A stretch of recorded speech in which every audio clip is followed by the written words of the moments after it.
Čau! To ti moram pokazati in sicer danes pridem na vrt in zagledam tole. Nekaj mi je sicer tudi že bramor pojedel, ampak okej, sem zato dala bolj na gosto te sadike, ampak tole je noro, res. Vrt je poln sadik in te sadike so luknjaste. In sicer eni vrtičkarji so mi rekli, to so uši, to so lahko bolhači, lahko so polži, gosence.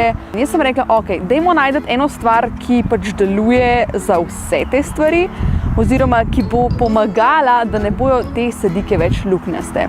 In hkrati sem opazila, da nekatere sadike imajo pa pobledele liste, take, kot da bi mi jih plesen napadla, ampak tako bolj, da bledi. Tako da zdaj sem se odločila, da testiram dve stvari, Neem tonik in pa Kelp tonik.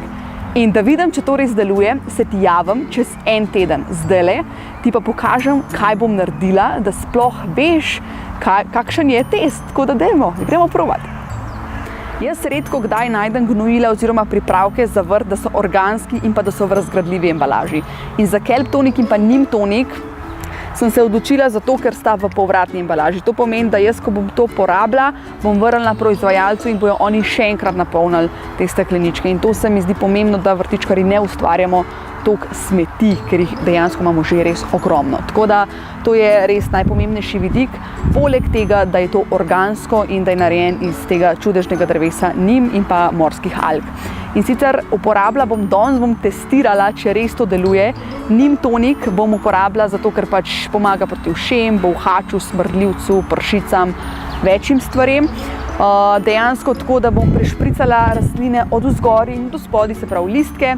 Kar mi bo ostalo od tega pripravka, bom pač zalila, tako da dejansko bom vse porabila. Bom pa dala to v 10 litrov, se pravi v kanglo oziroma v zalivalko, v 10 litrško in bom noter dala ta pripravk Neem tonik. Posebej bom pa pripravila še Kelp tonik in sicer spet ni treba tega veliko uporabljati, to samo po zamašek se porablja, tako da dejansko to je res dolg časa uporabno. In bom naredila posebej pripravk, ker rastline, ki so pobledele, sem prebrala, da so lahko zaradi šoka v temperaturah, se pravi, ker je bilo mrzlo, pa vroče, pa se menja, recimo, da je dež in spet, recimo, je to šok za rastlino, je treba ukrepati. In sicer enkrat na teden naj bi se to prešpricali preventivno, če je dež, pa še enkrat takoj po dežju. To, da prešpricamo pa to od vzgoraj in od spodaj, da ne teče, se pravi, da se res ne uliva tista tekočina dol, ampak to, da je mokro, se pravi, od vzgoraj in od spodaj in čez en teden spet. To je kot preventiva, če pa kurativa, je pa fajn, da pač res se enkrat na teden držimo in če je dež, gremo takoj po dežju še enkrat. Luknjic na listih nisem opazila samo zunaj na vrtu, ampak tudi v rastlinjaku. In sicer na paprikah, čilijih in pa feferonih. Tako da še to prešpricam, pol pa čez en teden poročam, kako se obnesel. Čau, javljam se po enem tednu in dejansko so boljši rezultati. Bučke boljše rastejo, so si opomogli, ker so imele prej take res svetle listke in so že z oranj bledel, tudi zelje in pa koleraba sta si opomogla, predvsem je pa paprika začela bujno rasti, se pravi, listje je res ogromno, mislim pa ne samo ogromno, ampak zelo zeleno, se pravi, kot da je dobilo neko dodatno energijo, tako da bom pokazala, kako vse to zgleda in kakšni so rezultati. Staro listje je še vedno dosti naluknjeno, ampak listki, ki so začeli na novo rast, oziroma so bili prej majhni, niso naluknjeni. Oziroma imajo samo kakšno mini luknjico še odprej, ko so bili majhni. Tako da dejansko za naprej je veliko boljš začel vse uspevati. Še fižol, ki je bil prej naluknjen, je začel zdaj veliko boljš in bujno rast. Tako da to ne moram verjeti, da se je v enem tednu lahko toliko spremenil.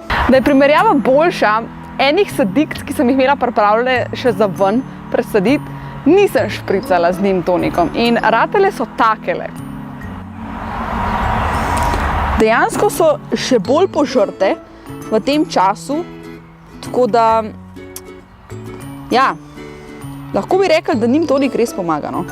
100% še ni v redu, kar pomeni, da so listki še vedno naluknjeni, še vedno so malo bledi, ampak to je rezultat enega tedna po špricanju in pa vmes sem še enkrat pošpricala po dežju. Tako da jaz bom to še vedno nadaljevala kot kurativa in na drugih rastlinah kot preventiva. Recimo, en tak primer je paradižnik In naslednjič pokažem, kako jaz negujem paradižnike. Zakaj odtrgam zalistnike, zakaj zalivam s tem, kar zalivam in tako naprej. Tako da več stvari povem naslednjič o paradižniku.